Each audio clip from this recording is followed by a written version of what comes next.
Ladies and gentlemen, welcome to episode 19 of No Final Bell. You may notice that I am just by myself today. As we have mentioned last week on the show, Jason is currently in Miami, Florida. So, regardless, as Vince McMahon has so famously said one too many times throughout his career, the show must go on. And therefore, I have filled in for Jason as the host this week for No Final Bell. No Impact Talk this week, as we usually do. This week was part 2 of their Best of 2021 recap show. So, no Impact for this week, as I typically don't cover recap shows. I don't really watch recap shows because I kind of already watched what happened throughout the year, and even then, it's just one of those things that it's a recap show.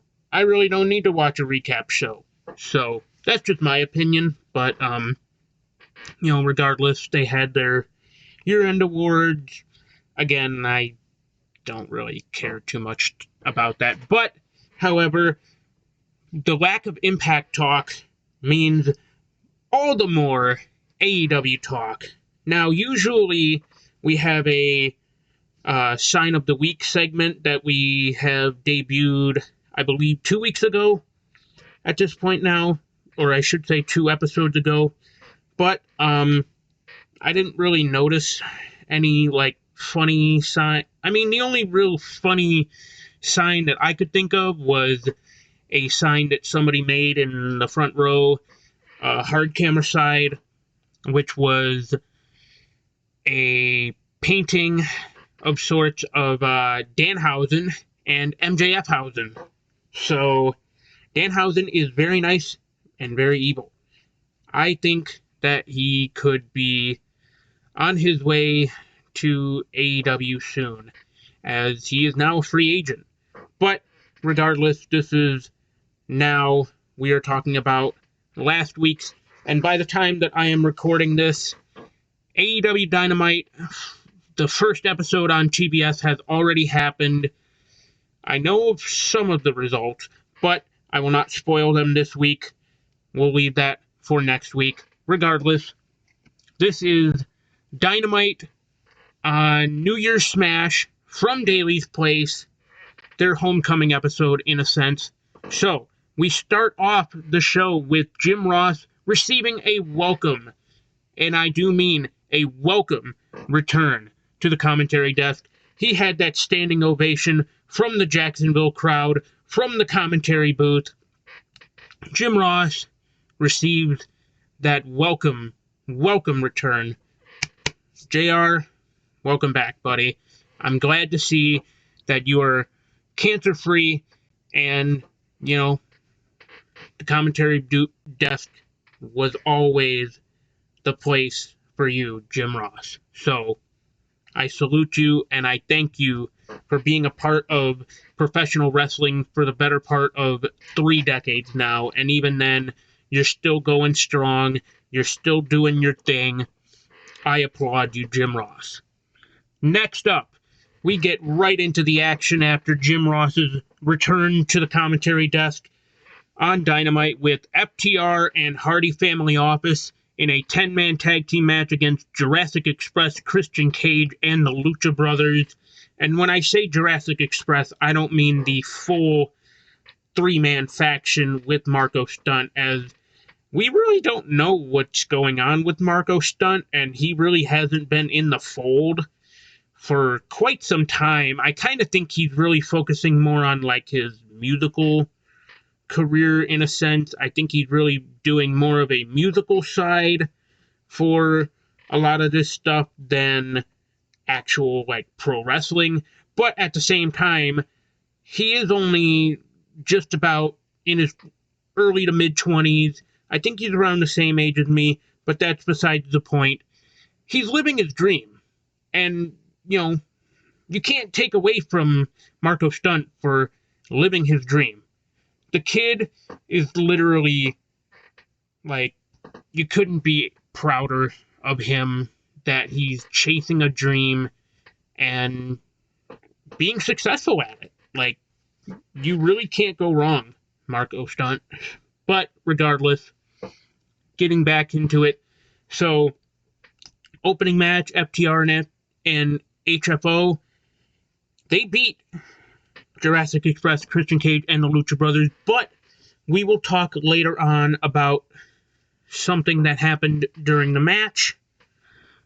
But next up, we have a trios tag team match. 2.0 and Daniel Garcia defeated Eddie Kingston, Santana, and Ortiz, went to Handful of Trunks, and then they beat them down after the match. But then we get to a little more beatdown.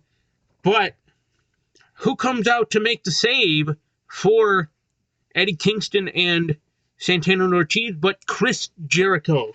Chris Jericho has returned after touring with Fozzy in London and all around England.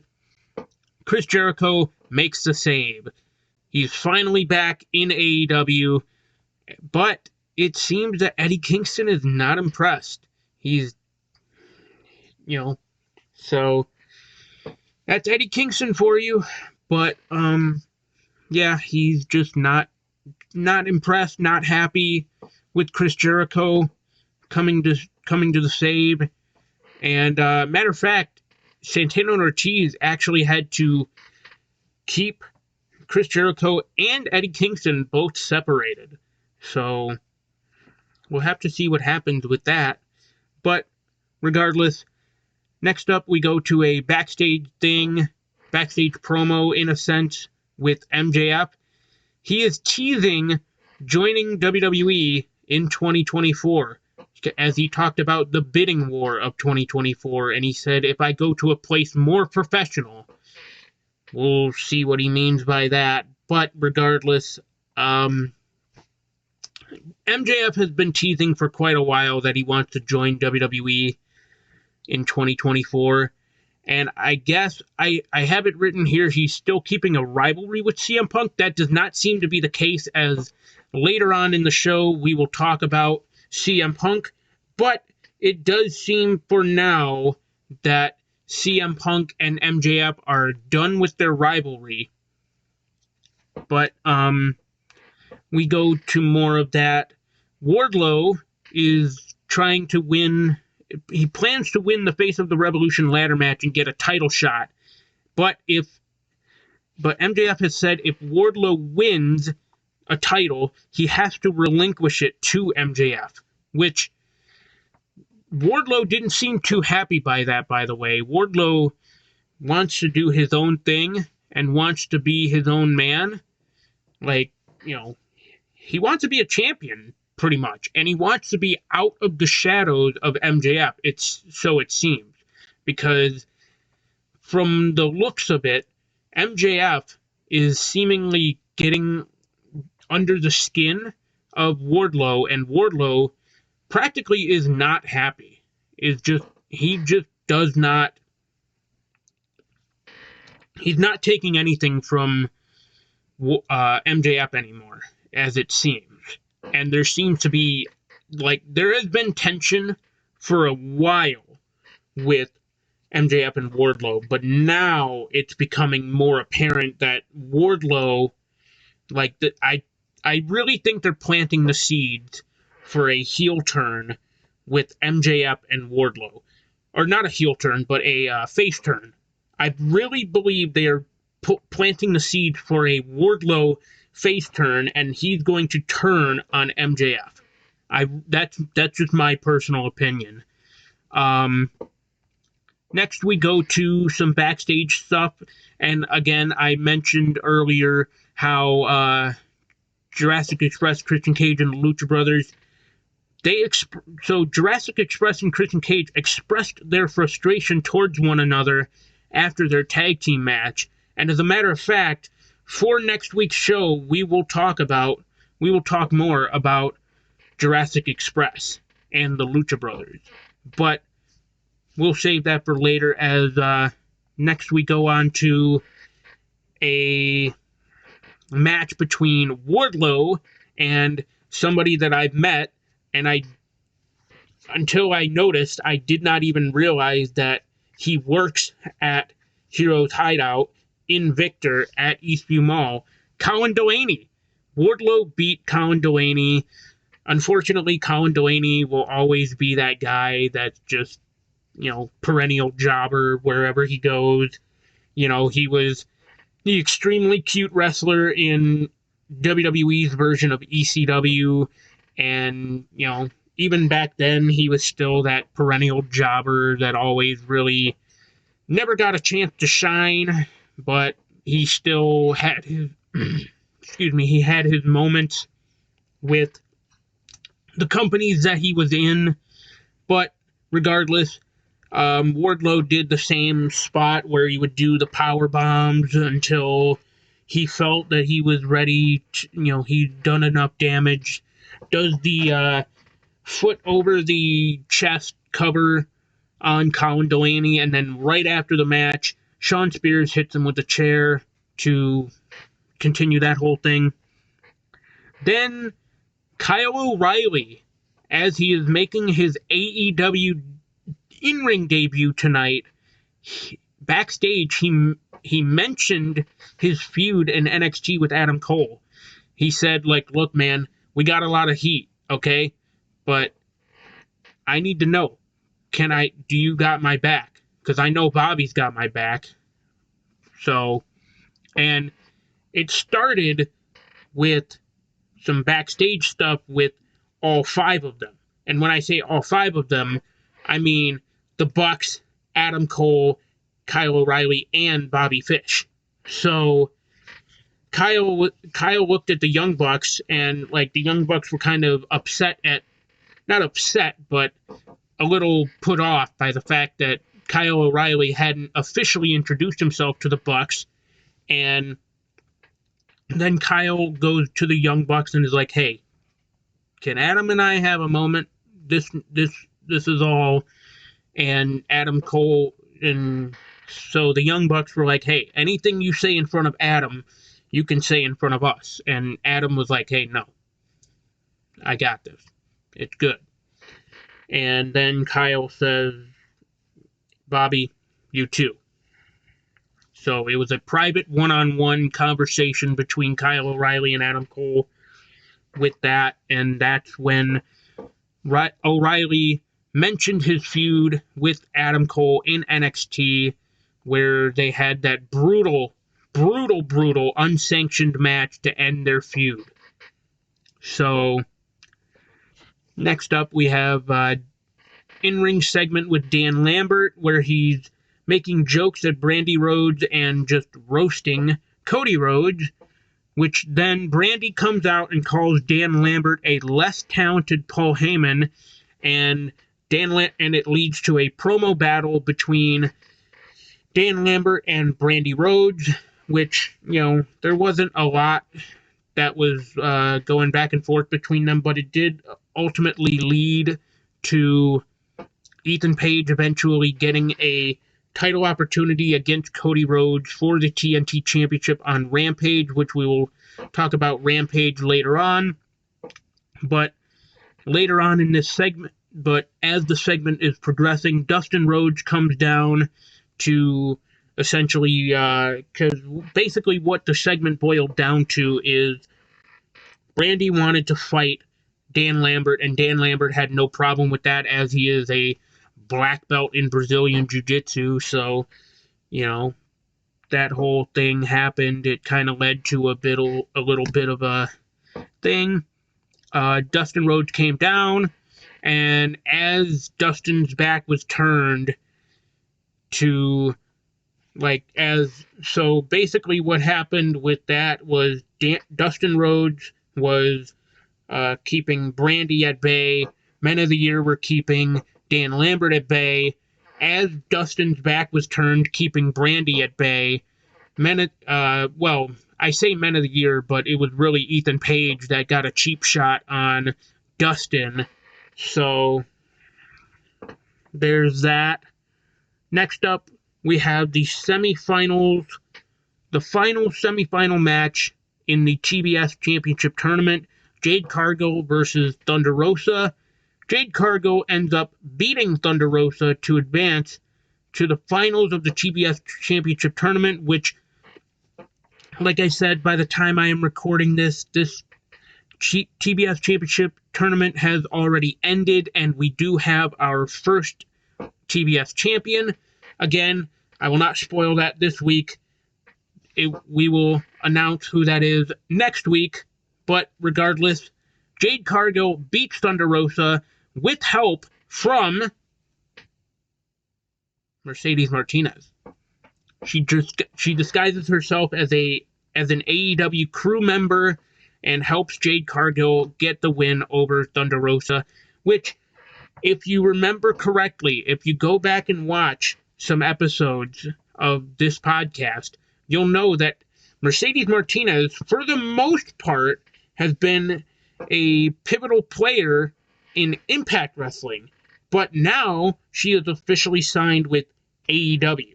So, what does that mean now for any future storylines with Mercedes Martinez and Impact Wrestling?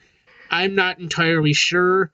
All I know is now it is official that Mercedes Martinez has signed with AEW, and after the match, Mercedes Martinez and Jade Cargill beat down Thunder Rosa, and Ruby Soho makes the save.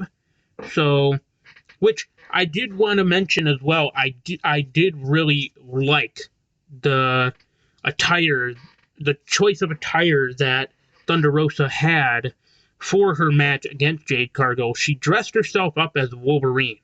And me being a bit of a superhero slash, like, I would say comic book, but I've never read a comic book in my life, and the only real comic I've ever read was, like, Shonen Jump, and that, I don't even really consider that, like, your traditional comic book, in a sense. Like, it is a comic book, don't get me wrong, but it's not your traditional comic book, and I say that, like, guys, please don't beat me up for saying that. I'm a man with an opinion, so, but yeah, I just don't read comic books a lot, but I do appreciate a lot of, like, the superhero stuff and, like, the X-Men, so I really, it was a nice subtle nod to, comic book nerds of her coming out as Wolverine, so,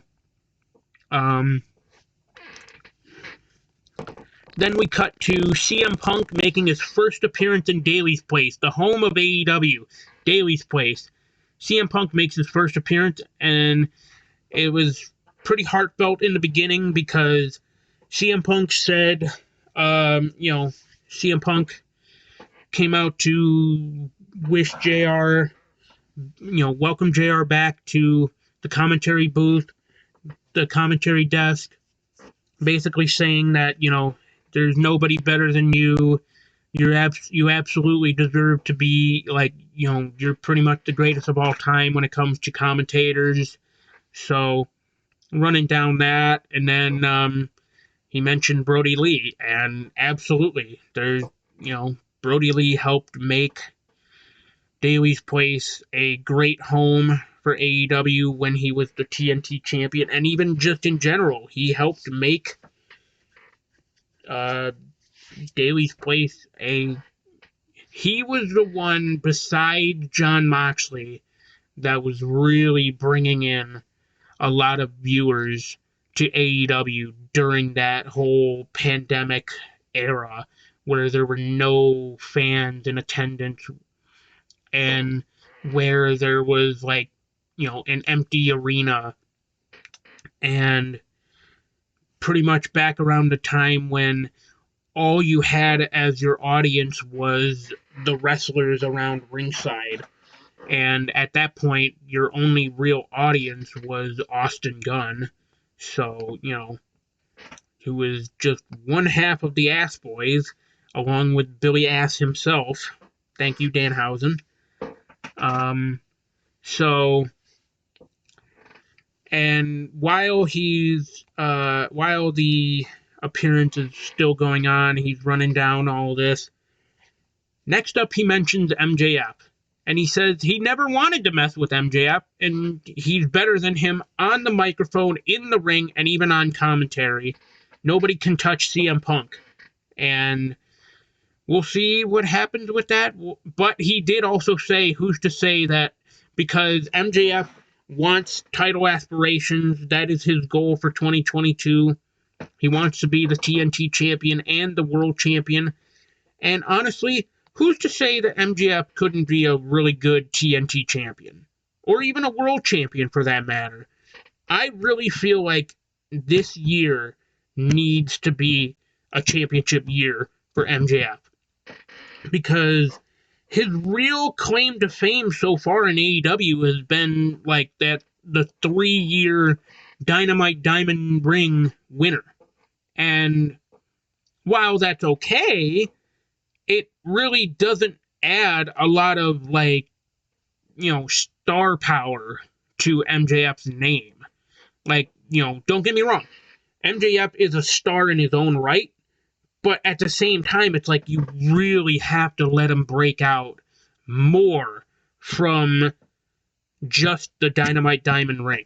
Like, you really have to just let him be a champion. Like, you have to give him that run. You have to have him grab the brass ring, no pun intended, but you really have to have him grab the brass ring and get a title. He had a title shot, but just let him hold an actual title, whether it be the TNT Championship, whether it be the World Championship, the AEW World Championship. Let him go elsewhere even. Let him take an excursion to New Japan. Let him be the never openweight champion or something like that. Let him be a champion. For God's sake, let him be a champion. He will run with it. He will make it work, as he makes everything work. That's the thing about MJF as well. No matter how much you love to hate him, you can't help but deny the fact that he is truly the future of professional wrestling. So, we go past that. Ricky Starks and Powerhouse Hobbs are not done with Dante Martin. They are just furious at the fact that he turned on Team Taz. He joined them, and then right like that, it was swept underneath the rug of Team Taz, turned on him as quickly as you turn the channel to AEW. Sorry, WWE fans. But you know how we are here at No Final Bell. We just don't care about WWE. And it's sad, too, because Jason and I have watched WWE since we were kids. And now we can't even watch anymore because we know just how badly the product has gotten as of late, and even just in general, releases kill interest for me. Just when you think you can get behind somebody, just when you think you can get behind somebody as your favorite wrestler, they go and release them. And by the way, we will talk about the latest set of releases today on the show. But regardless, Ricky Starks and Powerhouse Hobbs are not through with Dante Martin, and I expect a feud of some sort between Team Taz and Top Flight. Maybe Darius Martin comes back into the fray, maybe not. I'm not entirely sure the severity of Darius Martin's injury, but I know Darius Martin has been off of TV for quite some time. It's not clear yet what the plans are for Dante Martin, and even just in general, what the plans are for Top Flight.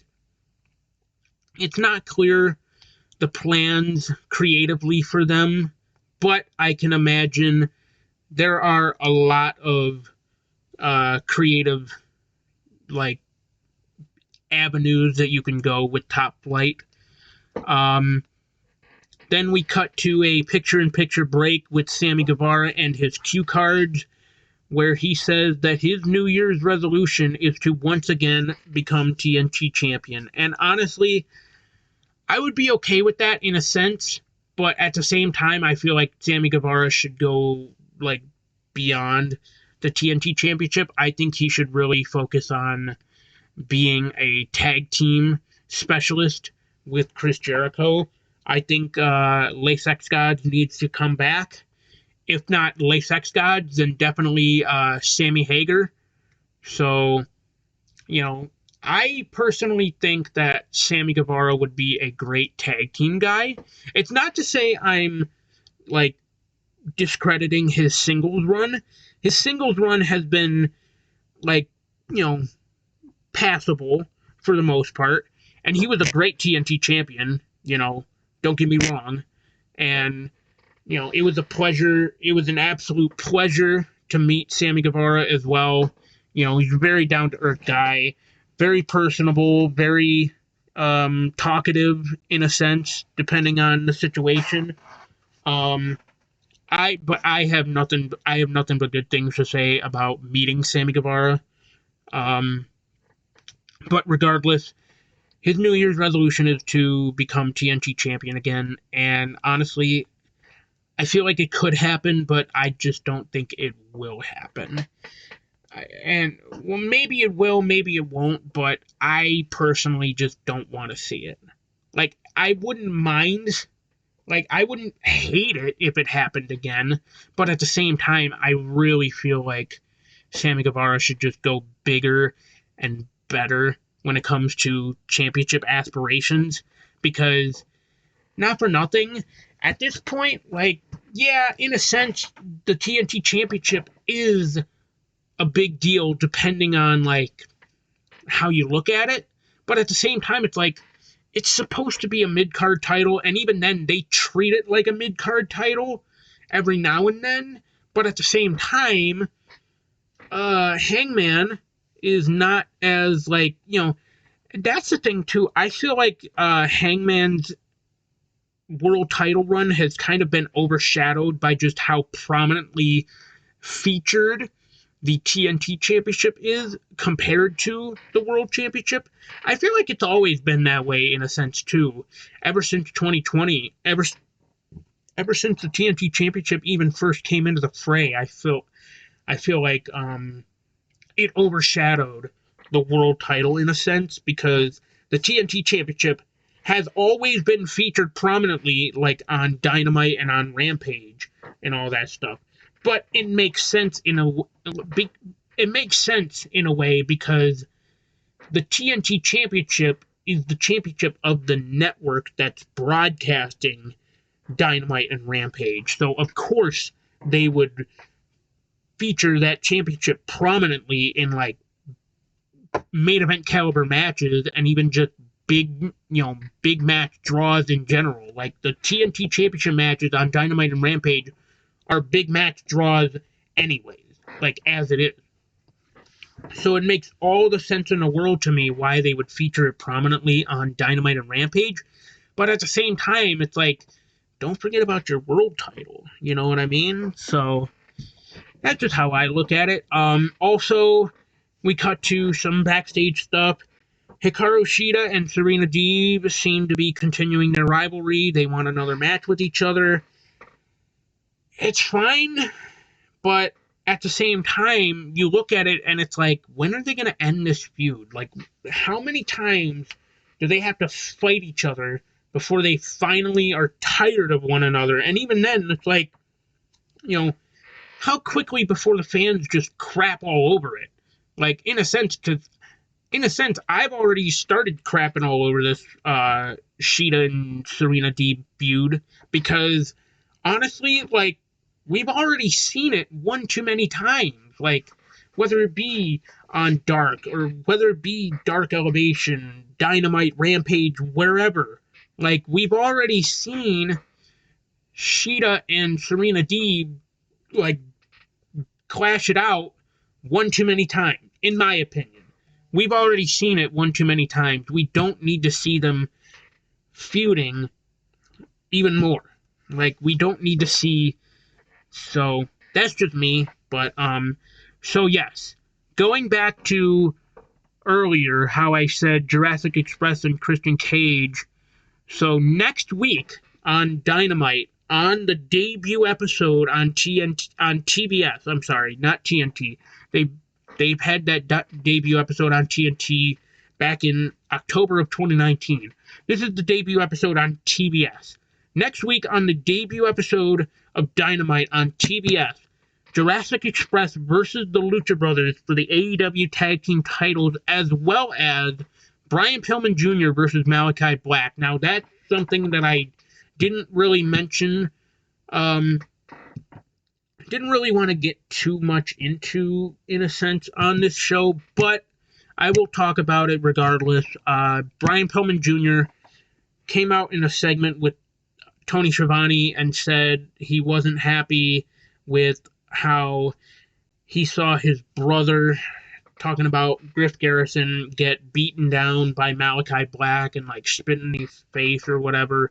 And basically it prompted Malachi to come out. He didn't do anything. He just kind of like pointed at Brian Pillman almost as if to say, "You're my next victim.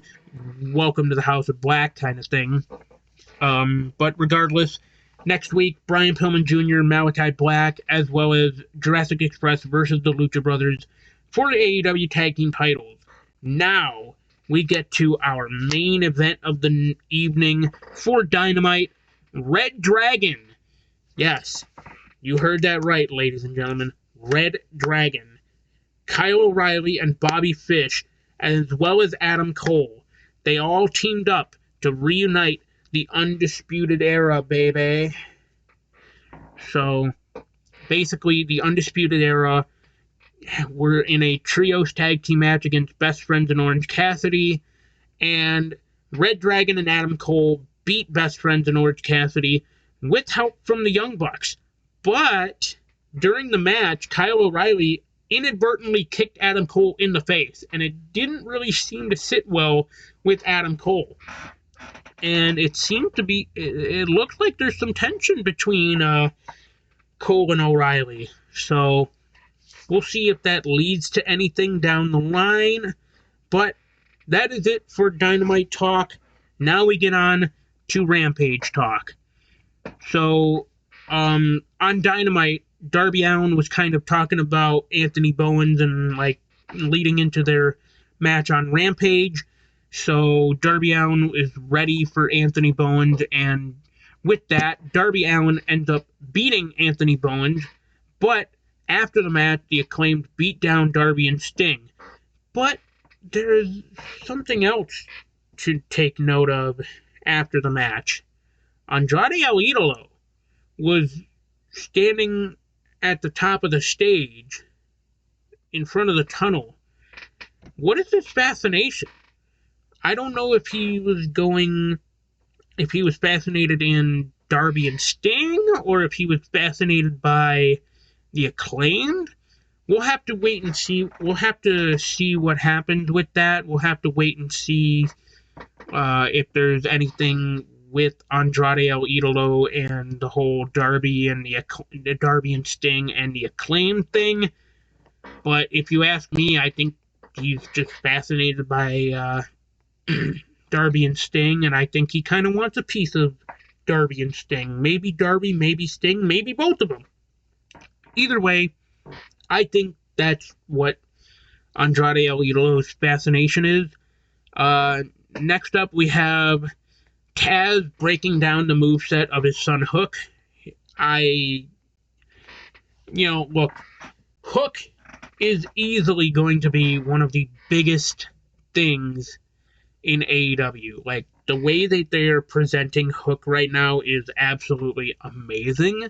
And even then, like, people have already started to fall in love with Hook. How can you not? How can you not fall in love with Hook? Because Hook is just that great already. Like, he's only had 2 matches, but he's already looked amazing in both of those matches. And even then, like, yeah, I know people were kind of upset at the fact that Hook no-sold that pile driver from Bear Bronson, but that's a play on his father, who no-sold a pile driver from Jerry the King Lawler back about like 20 years ago. So, long-term storytelling, people, it happens every now and then in wrestling. It's kind of rare, but long-term storytelling does happen. Next up, we have a street fight between Ty J, the team of Ty Conti and Anna Jay, and the Bunny and Penelope Ford. Now, let me just tell you folks right now, this was a brutal match. The way it started as well was Anna Jay picking up the brass knuckles and just clocking the Bunny right in the face with them to bust her open. And, like, what a freaking blade job the Bunny ended up doing, because she was, like, gushing blood on the side of her face. So, she was gushing blood, like, on the right side of her face, and it was pouring down. Then we get further into the match, and Ty Conti ends up getting herself busted open. She gets a glass bottle shattered over her head that causes her to be busted open. So there's that. And we also did have a table spot in the match where the table didn't even break. I am the table, as Matthew Gregg would always say on Botchamania. I am the table. The table did not break from a moonsault off of the top rope to the outside on Ty Conti from Penelope Ford. Penelope Ford went for a moonsault off the top rope to the outside on a table where Ty Conti was sprawled out. Ty Conti was sprawled out on the table. Penelope Ford hit a moonsault, and the table did not break. Now, later on, though, Anna Jay would be on top of the Bunny in a sort of sleeper hold position, and the Bunny ended up slamming Anna Jay back and into the table, where this time the table actually broke. But then we get further into the match. There were about 3 table spots that I can think of that happened in that match alone. So, cue to the third table spot in the match where, before I get to the third table spot, I should mention there were thumbtacks in the match. So these women know how to get brutal.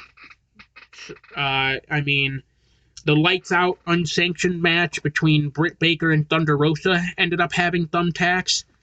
And now this street fight on Rampage, New Year's Smash, had thumbtacks. So, I mean, what better way to showcase your women's division than by having them compete in a street fight on Rampage where thumbtacks are involved. So, then we cut to the third table spot in the match where Ty Conti put Penelope Ford through a table with a Gotch-style pile driver, shades of Minoru Suzuki. Ty Conti has been watching Minoru Suzuki ever since he first arrived in AEW. So, and with that, Ty J beats the Bunny and Penelope Ford in a street fight. And the way that the finish to that match was freaking, like, just nuts.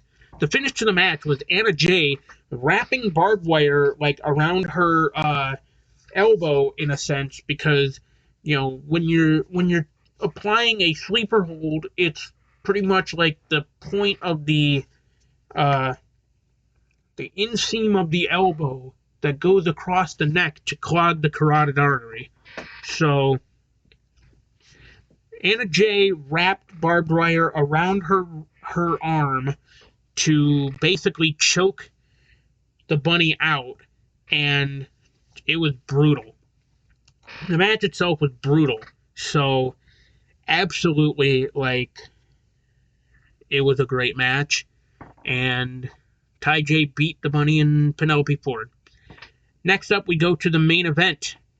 Cody Rhodes versus Ethan Page for the TNT Championship. And during the match, though, Dustin Rhodes came out to fend off Scorpio Sky because you have in one corner, in Cody's corner, Arn Anderson is in the corner of Cody, and in Ethan Page's corner, it's Scorpio Sky and Dan Lambert.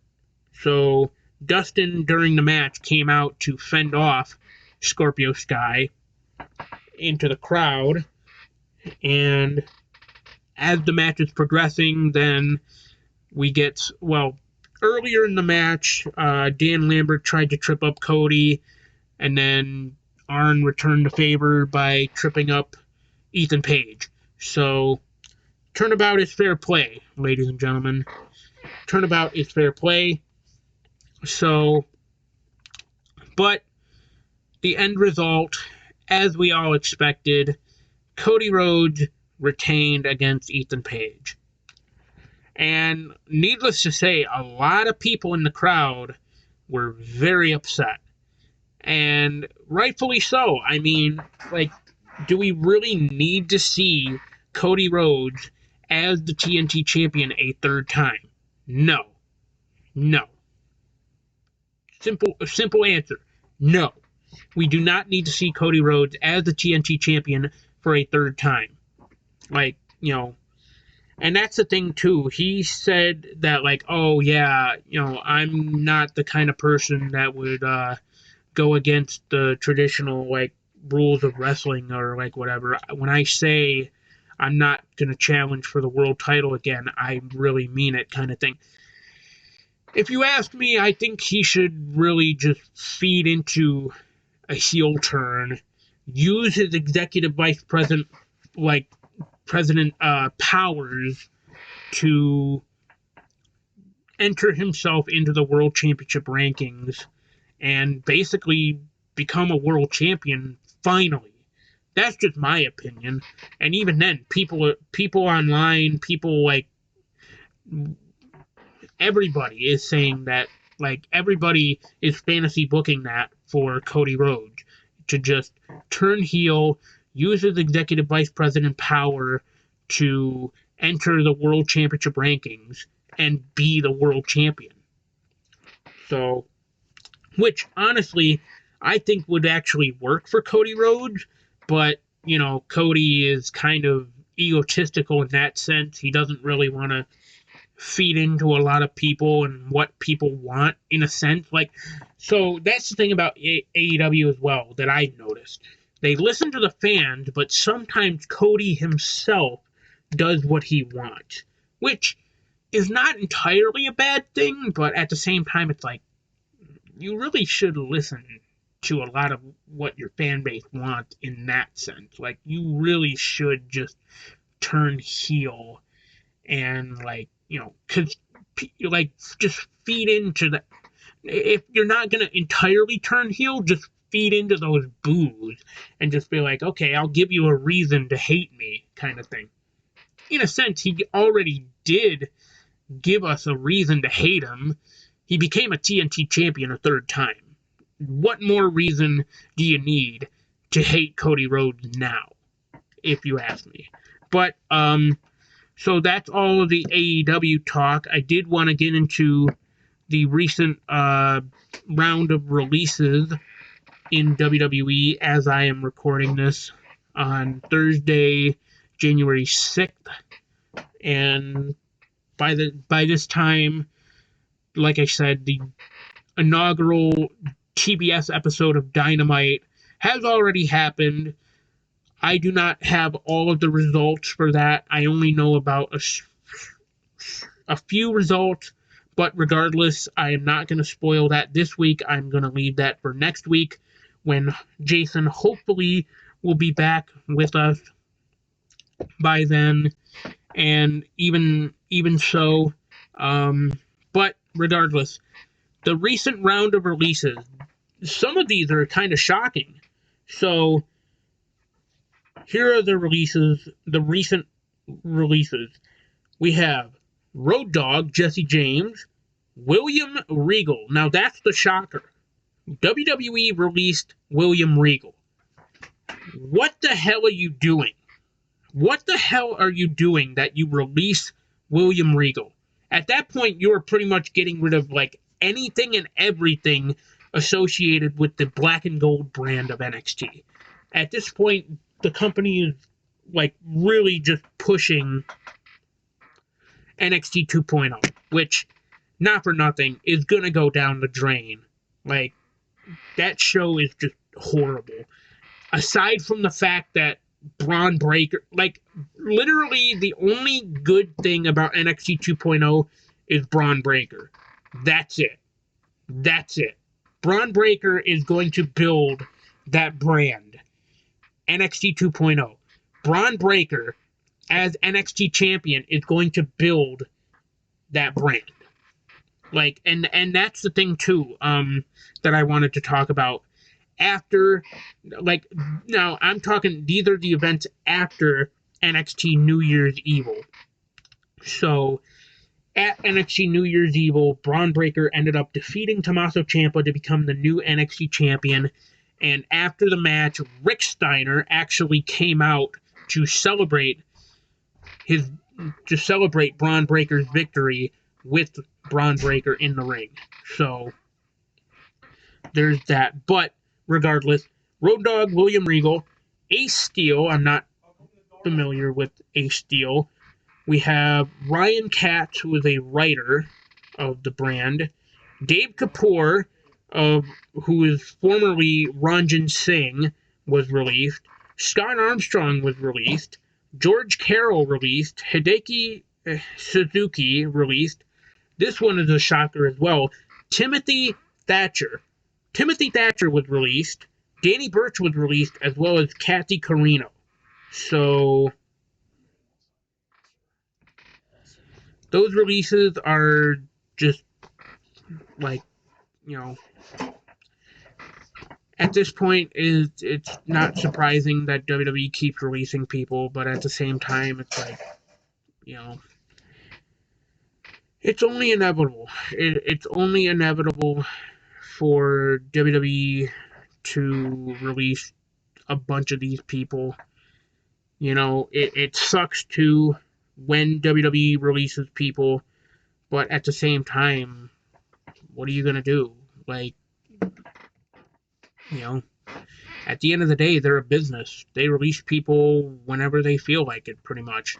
They have to make executive decisions on who they release, and just in general, like, you know, I've heard many, many different times that that WWE is looking to sell. And, you know, I've also seen people say that, you know, with selling a company, they do take cuts. So, if that is what's happening, that WWE is looking to sell, then it makes all the sense in the world with these releases. It makes all the sense in the world why these releases are happening if WWE truly is looking to sell. So, it's unfortunate if the company is looking to sell that all these releases are happening, but regardless, releases are releases. At this point, you know, well, that's the thing too. Last year alone was probably the most released superstars like ever in WWE. And this is only the first of many to come, in my opinion, in the year 2022. And I forgot to mention that at the beginning of the show. This is the first episode of No Final Bell in 2022. We are in a new year. Happy New Year, everybody. So, but I think with that, this is going to end this week's episode of No Final Bell. Please, please, please make sure you are following us on social media at Tinkle Sports. Make sure you are checking out Tinkle Sports Talk every Sunday at 9 a.m. on your favorite platforms: Apple Podcasts, Google Podcasts, Spotify Music, whatever platform you want, even right here on YouTube. We are here for Tinkle Sports Talk. But not to mention, we are also here at No Final Bell if not every Wednesday, but we promise to be here every week, regardless of the situation. We are here every week. Nothing stops us. But regardless, make sure to like this video, leave a comment, subscribe, tap the bell icon to get notified when we post new videos, whether it be new episodes of No Final Bell, whether it be new episodes of Tinkle Sports Talk. Please make sure you guys are leaving some feedback, whether it be leaving a like on this video, leaving a comment, subscribing for more, tapping the bell icon to get notified. Please, please, please, please leave some feedback for us. We love to hear your feedback. But with that, this has been No Final Bell. I have been Marty, and you all have been a great audience.